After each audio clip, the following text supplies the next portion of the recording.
Did you know that the world might be witnessing the end of cash in just a few years? You may live in a system where every purchase, every transaction, and every financial move is not handled by your local bank, but directly recorded and controlled by the government. This is not science fiction. It's called the digital dollar, a new kind of programmable, traceable, and controllable money created by central banks. The beginning of a new financial era, and maybe the end of financial freedom as we know it. What are CBDCs? CBDC stands for Central Bank Digital Currency, digital money issued directly by a nation's central bank, fully backed by the state. Unlike cryptocurrencies such as Bitcoin, CBDCs are not decentralized. They operate under complete governmental control. That means every digital dollar could be tied to your personal account within the Federal Reserve System, allowing instant transactions and total traceability. Example: if the government decides you've spent too much on fuel, a digital dollar system could automatically block your payment. This isn't theory. Countries like China Digital Yuan, Sweden e-Krona, and Nigeria eNaira are already testing large-scale pilot programs, and in the United States, the project known as FedNow has laid the infrastructure for a fully operational digital dollar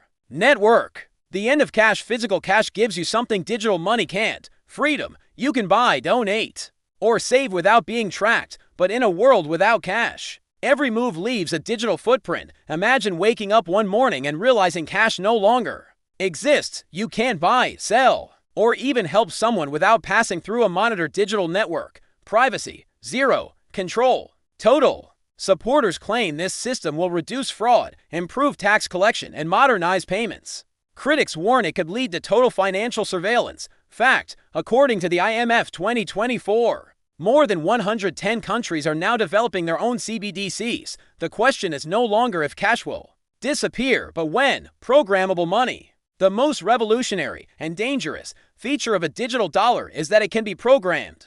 Money could have expiration dates, spending limits, or restricted categories. Example: a government stimulus payment could be programmed to be spent only on essential goods, or to expire within 60 days. Sounds efficient, right? Until someone else decides what's essential for you. Economists like Richard Werner Oxford and Catherine Austin Fitts warn that CBDCs could evolve into financial social credit systems, similar to China's model, where financial behavior determines access to services, loans, or even travel. The geopolitics of money. The digital dollar isn't just about innovation, it's about power. China has spent years expanding its digital yuan. Russia is exploring alternatives to SWIFT.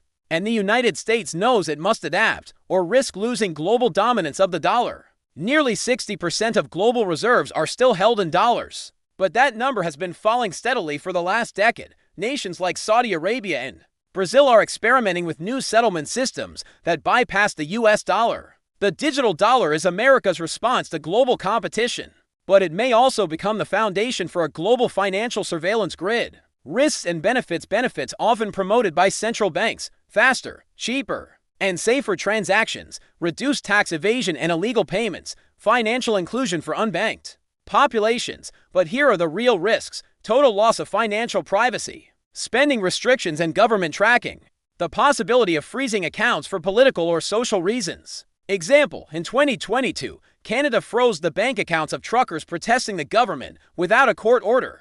Imagine how much easier that would be in a fully digital system. The future of money. Money has always evolved, from gold to paper, from paper to plastic, from plastic to code.